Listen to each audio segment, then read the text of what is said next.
அனைவருக்கும் வணக்கம் நண்பர்களே. இனி வருகின்ற நாட்கள் அனைத்தும் நல்ல நாளாக மாற ஓம் முருகா போற்றி எனும் மந்திரத்தை 3 முறை பதிவிடுங்க. இன்னைக்கு இந்த ஒரு வீடியோ பதிவில் எதை பற்றி பார்க்க போறோம்னா, நம்ம வாழ்க்கையில் எந்த ஒரு நல்ல காரியம் தொடங்குவதாக இருந்தாலும் முதல்ல நம்ம வழிபடக்கூடிய தெய்வம்னா அது விநாயகர் பெருமாளுங்க. அனைத்து சிறப்பான கோவில்களும் முதல் வழிபாடு இந்த விநாயகருக்கு தான். நம்ம வாழ்க்கையில் பார்த்தீங்கன்னா ஏற்படக்கூடிய பிரச்சனை விலக எளிமையான முறையில் அருகம்புல் மாலை கட்டி போட்டாலே நமக்கான வழியினை ஏற்படுத்தி தரக்கூடிய விநாயகருக்கு இந்த சித்திரை மாதத்தில் அமைந்த சங்கடஹர சதுர்த்தி என்று வழிபட்டாலே வருடம் முழுவதும் சங்கடஹர சதுர்த்தி என்று விரதம் இருந்த பலனை நிச்சயம் விநாயகர் உங்களுக்கு தருவார். இந்த ஆண்டு பார்த்தீங்கன்னா சங்கடஹர சதுர்த்தி எந்த நாளில் அமைய போகுது, எந்த நேரத்தில் விரதத்தை தொடங்கணும், மேலும் இந்த நாளை எந்த முறையில் தீபம் ஏற்றி வழிபட்டா நமக்கு இருக்கக்கூடிய பிரச்சனைகளை விநாயகர் தீர்த்து வைப்பாருங்க. வேற எந்த முறையில் வழிபட்டா முழு பலன் கிடைக்குன்னு தெரிஞ்சுக்கலாங்க. மேலும் நீங்கள் புதியவராக இருந்தீங்கன்னா மறக்காம சேனலை சப்ஸ்கிரைப் பண்ணிட்டு கூடவே இருக்க பெல் பட்டனை கிளிக் பண்ணிக்கோங்க. தனிப்பட்ட முறையில் உங்கள் ஜாதக ரீதியாக ஏற்படக்கூடிய பிரச்சனைக்கு சரியான ஒரு பரிகாரத்திற்கு வீடியோவில் டிஸ்கிரிப்ஷன் கீழே ஒரு நம்பர் கொடுத்துருக்கோம். அந்த நம்பருக்கு நீங்கள் கால் பண்ணி தெரிஞ்சுக்கலாம். வாங்க நண்பர்களே, வீடியோக்குள்ளே போகலாம். ஓங்கார வடிவமான விநாயக பெருமானே தடையும் கவலையும் நீக்கி மகிழ்ச்சியையும் மகிழ்ச்சியும் தரக்கூடிய ஒரு தெய்வங்க. ஞானன் நினைவாற்றல் புத்தி கூர்மை தருவதோடு மட்டும் இல்லை, எப்படிப்பட்ட கிரக தோஷங்களை இருந்து நம்மை விடுவிக்கக்கூடிய தெய்வமாக இருக்கிறாரு. விநாயகரை வழிபடுவதற்கு ஏற்ற திதி சதுர்த்தி திதின்னு சொல்லலாம். விநாயகரை எப்படி வழிபட்டா அவர் அனுகிரகம் நமக்கு கிடைக்கும், அவருக்கு என்ன படைத்து வழிபட்டா அன்போடு ஏற்றுக்கொள்வார்னு தெரிஞ்சுக்கலாங்க. விநாயகரை வழிபடுவதற்கு விநாயகருடைய படம் கூட இல்லை என்றால் கூட பரவாயில்ல, எளிமையாக மஞ்சள் அல்லது சாணத்தில் பிள்ளையார் பிடித்து வைத்து வழிபட்டாலே போதும். அதில் கூட எழுந்தருளி அருளை வழங்கக்கூடிய தெய்வம் தாங்க இந்த விநாயகர்.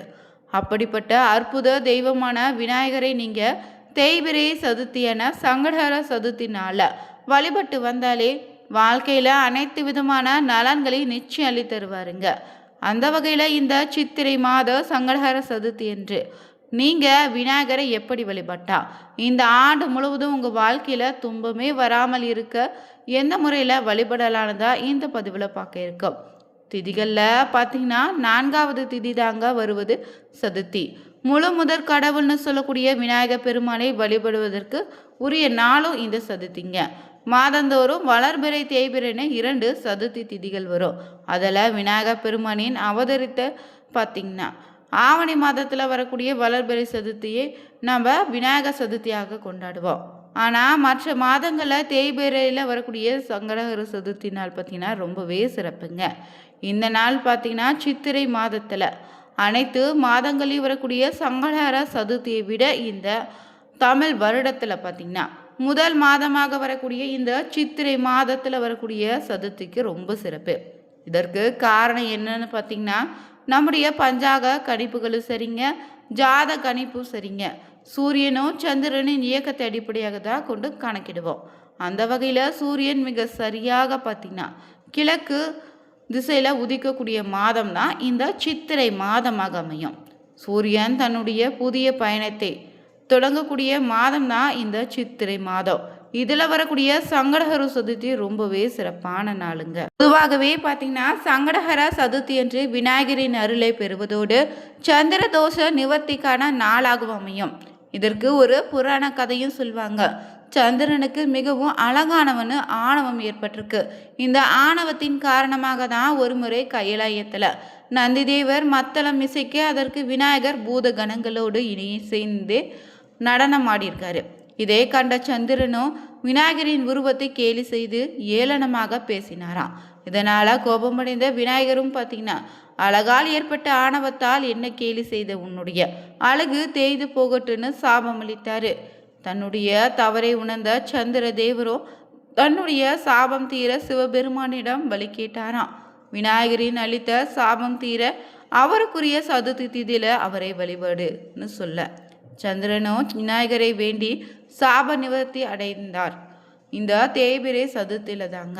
அதனால் மன சங்கடத்தோடு இருந்தீங்கன்னா மன சங்கடங்கள் நீங்குவதற்கு தவறாமல் விநாயகருக்கு பார்த்தீங்கன்னா இந்த சங்கடஹர சதுர்த்தி என்று வழிபடுவது சிறப்பான ஒரு பலனை ஏற்படுத்துங்க. ஜோதிட சாஸ்திரத்தின்படி சந்திரன் தான் மனோகாரகன்னு சொல்லுவாங்க. ஒருவருடைய மனதில் ஏற்படக்கூடிய துன்பம் மகிழ்ச்சின்னு எந்த மாதிரியான உணர்வுகளுக்கும் சந்திரனே காரணமாக இருக்கிறாரு. அதனால் சந்திரனால் ஏற்படக்கூடிய மனவேதனையும் கஷ்டத்தில் இருந்து விடுபட வேண்டும் நினச்சிங்கன்னா சந்திரனுக்கு சாப நிவர்த்தி கிடைத்த இந்த சங்கடகர சதுர்த்தி என்று இந்த நாளை வழிபடுவதன் மூலம் நமக்கு சந்திரனால் ஏற்படக்கூடிய பிரச்சனைகள் தீரும், மன கஷ்டம் கவலைகள் தீர தவறாமல் இந்த சங்கடஹர சதுர்த்தி என்று வழிபடுங்க. மேலும் இந்த ஆண்டு சித்திரை மாத சங்கடஹர சதுர்த்தி நாள் பார்த்திங்கன்னா செவ்வாய்க்கிழமை நாளோடு இணைந்து வந்திருக்கு. இந்த நாளில் வழிபடுவது உங்களுக்கு மிகப்பெரிய மாற்றத்தை ஏற்படுத்துங்க. மேலும் சனி பகவானால் பிடிக்க முடியாத கடவுள் தான் விநாயக பெருமான். அதனால் இந்த நாளை வழிபட்டால் சனி பகவானால் ஏற்படக்கூடிய பாதிப்புகள் குறையும். மேலும் இந்த சங்கடகர சதுர்த்தி வென்று விநாயகரை வழிபடுவதன் மூலம் வருடம் முழுவதும் எந்த விதமான துன்பமும் ஏற்படாமல் நிச்சயம் விநாயகர் உங்களை காத்தருள்வார். மேலும் இந்த நாளை காலையில் எழுந்து குளிச்சுட்டு விநாயகருடைய படத்துக்கு முன்னாடி விளக்கேற்றி வழிபடுங்க. மாலையில் விநாயகருக்கு விருப்பமான கொழுக்கட்டை, சுண்டல் இல்லைன்னா ஏதாவது படைத்து அருகம்புல் சாட்சி வழிபடலாம். கோவிலுக்கு செல்ல முடியாதவங்க வீட்டிலேயே கூட விநாயகருடைய படத்தை வைத்து வழிபடுங்க. எதுவும் முடியாதவங்க எளிமையான முறையில் அச்சு வெல்லம் அருகம்புல் படைச்சு வழிபட்டால் கூட போதும். முடித்தவங்க இந்த நாளில் வீட்டிலேயே கணபதி ஹோமம் செய்வது ரொம்ப சிறப்பு. இப்படி வழிபட்டாலே விநாயகருடைய முழு அருளும் கிடைக்குங்க. மேலும் பண கஷ்டம் தீர்வதற்கு இந்த நாளில் விநாயகரை எந்த முறையில் வழிபடலான்னு தெரிஞ்சுக்கலாங்க.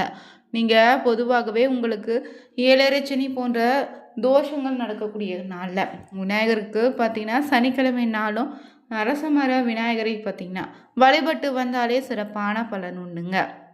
விநாயகரை வழிபடுவது வாழ்க்கையில் ஏற்படக்கூடிய பிரச்சனை மட்டும் இல்லை, நம்ம வாழ்க்கையில் வெற்றியும் ஏற்படுத்தி தரக்கூடிய தெய்வங்க. விநாயக பெருமான் எளிமையான தெய்வம் என்பதால் ஓம் கணசாய நமக எனும் எளிமையான மந்திரத்தை சொல்லி வழிபட்டாலே நிச்சயம் ஓடி வந்து உங்களுக்கு அருள்பாலிப்பார்.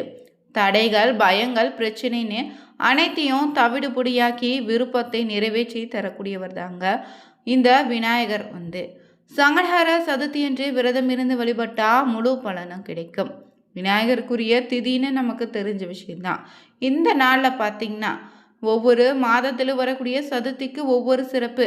அந்த வகையில் தமிழ் மாதத்தில் முதல் மாதமான சங்கடஹர சதுர்த்தி சித்திரை மாதத்தில் வந்திருக்கு. இந்த நாளில் நம்ம வழிபட்டாலே பண கஷ்டம் குடும்ப கஷ்டங்கள் தீர்க்கக்கூடிய ஆற்றல் உண்டு. அதுவும் இந்த ஆண்டு பார்த்திங்கன்னா ஏப்ரல் மாதம் 5ஆம் தேதி செவ்வாய்க்கிழமையில் அமைந்திருக்கு. இந்த நாளில் விரதம் இருந்து வழிபட்டாலே உங்களுக்கு ஏற்படக்கூடிய பாதிப்புகள் படிப்படியாக விலகிடுங்க. இந்த நாளில் பார்த்தீங்கன்னா வீட்டிலே விளக்கேற்றி விநாயகரின் நாமத்தை சொல்லி விரதத்தை தொடங்கிடுங்க.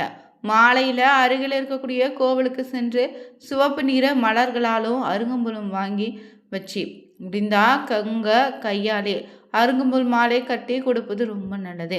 மேலும் இங்கு நடக்கக்கூடிய அபிஷேக ஆராதனை பூஜைகளை பார்த்து முடிச்சுட்டு விநாயகரை 3 இல்லைன்னா 8 முறை வலம் வந்து வணங்கிடுங்க.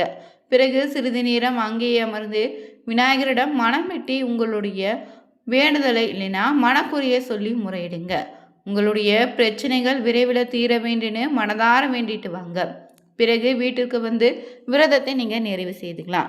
கோவிலுக்கு செல்ல முடியாதவங்க வீட்டில் உள்ள விநாயகர் படத்திற்கு அருகம்புல் சாட்சி உங்களால் முடிந்த நெய்வேத்தியம் படைத்து கூட வழிபடலாங்க. இந்த சித்திரை மாத சங்கடஹர சதுர்த்தியில் விரதம் இருந்து விநாயகர் பெருமாளை வழிபடுவதால் வீட்டில் இருக்கக்கூடிய பண கஷ்டம் கடன் பிரச்சனைகள் நீங்கும்.